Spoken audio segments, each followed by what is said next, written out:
И потом приводит довод, как всегда. Это, мы сказали, обыкновение автора приводить далиль. Привел довод из Корана, из суры Зарият. «Вама халактуль джинна валь инса илля лиябудун». Аллах Субхану ва Тааля говорит про себя: «Я создал джиннов и людей только для того, чтобы они поклонялись мне».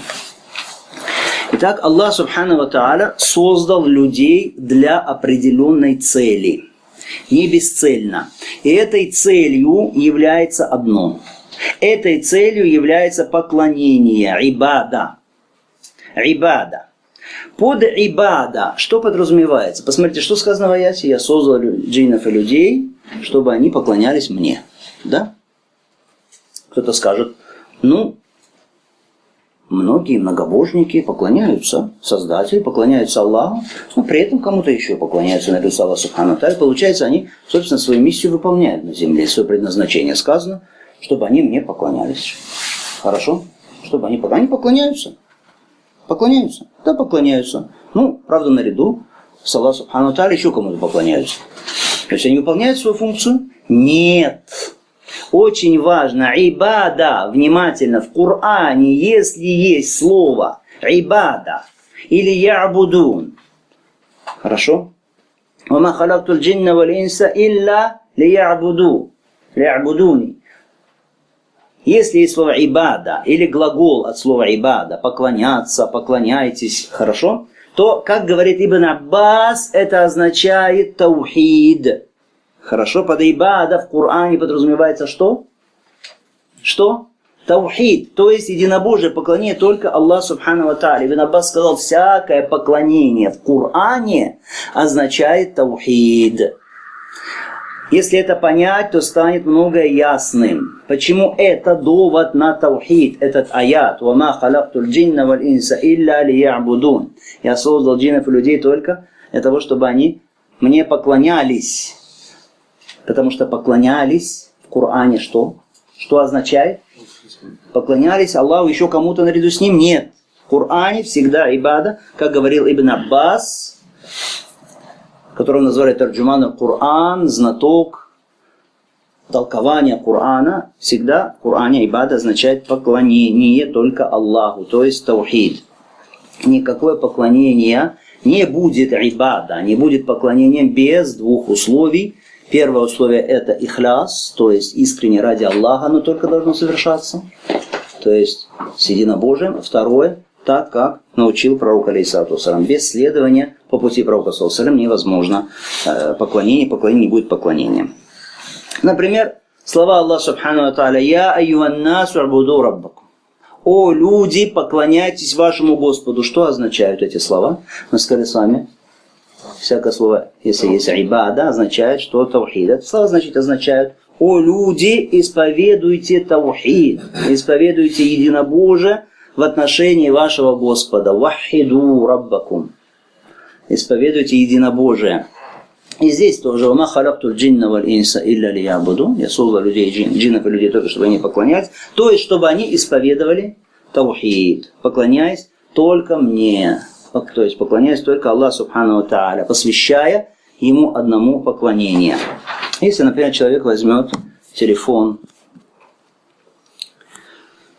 вот этот вот дорогой какой-нибудь, или даже недорогой, возьмет телефон и начнет им рыть землю. Копать землю. Что скажем про такого человека? Скажем, сумасшедший. Скажем, сумасшедший. Почему? Потому что этот человек не знает, что телефон сделан не для того, чтобы им копали землю, не для копания земли, а для связи, для звонков. Вот Аллах Субхану ва Тааля создал нас, привел нас в этот мир, дал нам временное существование, бытие в этом мире для конкретной цели. Для конкретной цели, для поклонения Ему. Человек взял телефон, копает землю, мы уже говорим что? Говорим сумасшедший, хотя не такое что-то значительное преступление, это копает землю. Мы говорим сумасшедший. Аллах Субхану ва Тааля тебя создал, привел в этот мир. Неужели просто так? Или есть какое-то предназначение у тебя, у твоего тела, твоих органах есть предназначение для поклонения Аллаху Субхану ва Тааля. И если человек занят в этом мире какой-то другой целью, не служением Аллаху Субхану ва Тааля, получается, он использует это тело, которое дал Аллах, эту жизнь, которую дал Аллах, не по назначению. Он подобно вот этому человеку, который взял телефон и стал копать землю этим телефоном. То есть ты обязан знать, что ты находишься в этом мире, причина нахождения, пребывания твоего в этом мире, твоего появления в этом мире, это айбада, таухид, поклонение, служение Аллаху Субхану ва Тааля. Поклоняйся Аллаху Субхану ва Тааля искренне в соответствии с сунной, и у тебя будет все в порядке. Все придет в норму. Потому что Аллах Субхану ва Тааля сказал: «Ваман а'рада ан зикри, фа инна лаху ма'ишатан данка. Ва нахшуру яумал киямати а'ма». А кто отвернется от поминания моего, то есть не будет поклоняться Аллаху Субхану ва Тааля, поминать его премного, фа инна лаху ма'ишатан данка, то у него будет тесная жизнь, тяжкая жизнь, тяжкая. Ва яумал киямати, а в день воскресения, в нахшуру яумал киямати а'ма, в день воскресения мы воскресим его слепым. Мы воскресим его слепым. Каля Рабби лима хашартани а'ма ва кад кунту басира. Тогда этот человек скажет: о Господь мой, почему ты оживил, воскресил меня слепым, если я был зрячим в том мире? Я был зрячим. Казалика татка аятуна фанаситаха ва казалика льяума тунса. Вот так приходили к тебе знамения наши, а ты забыл их. И поэтому сегодня также будешь предан забвению. Итак, поклоняйся Аллаху Субхану ва Тааля на основе единобожия и сунны, и тогда у тебя все будет в порядке.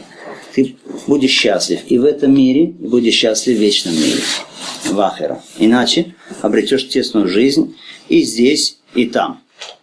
Сейчас месяц Рамадан, альхамдулилля, Аллах Субхану ва Тааля позволил нам дожить до этого благословенного времени.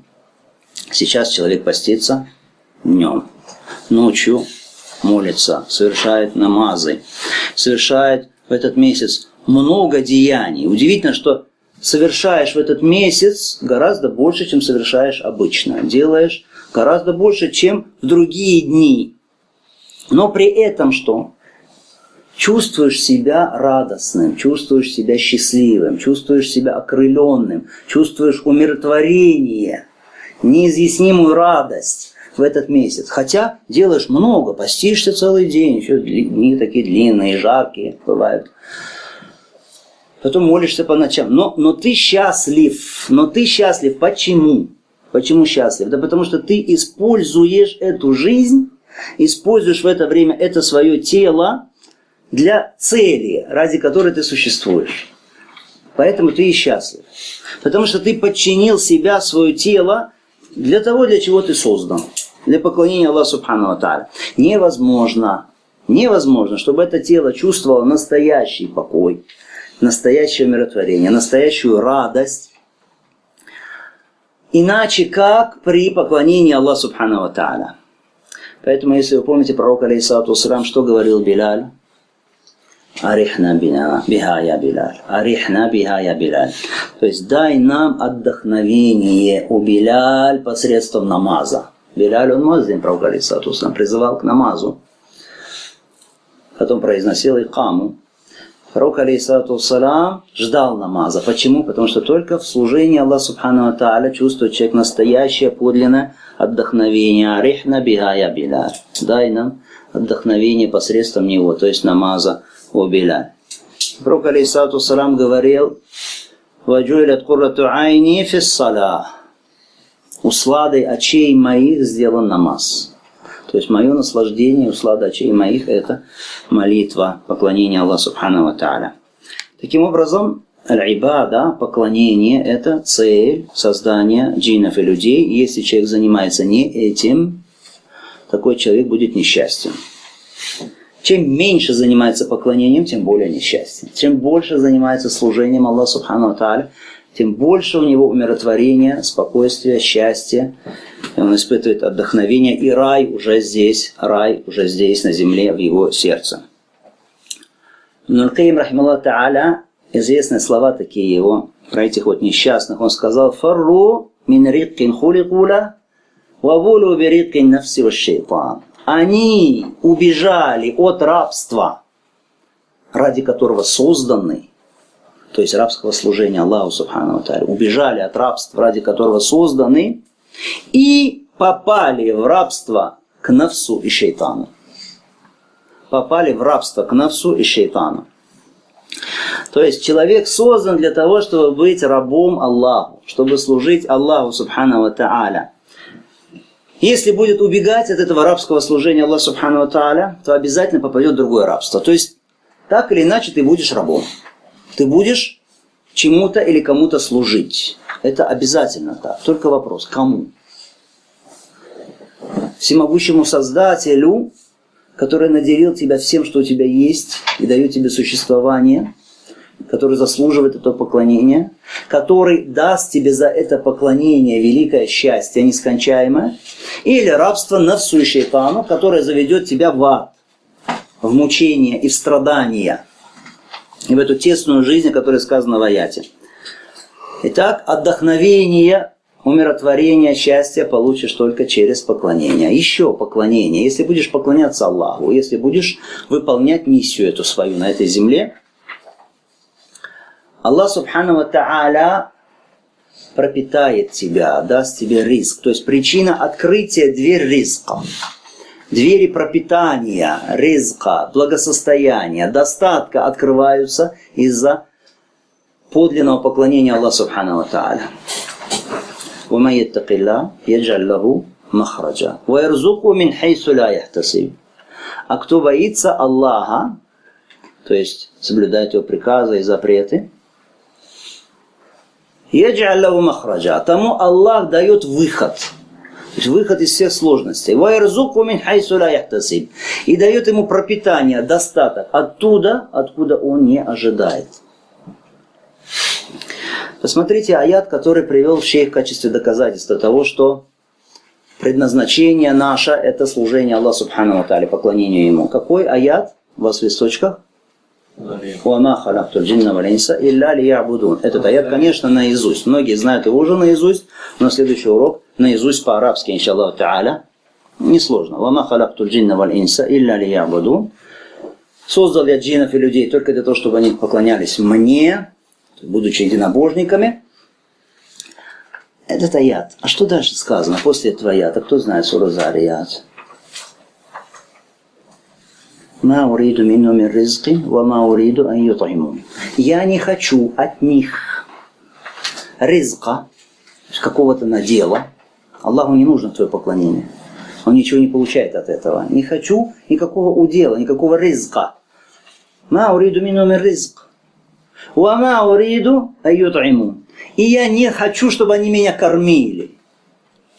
«Инна Аллаху вар-раззаку зуль кувватиль матин». Поистине Аллах, Он наделяющий, ар-раззак, обладатель силы, мощный.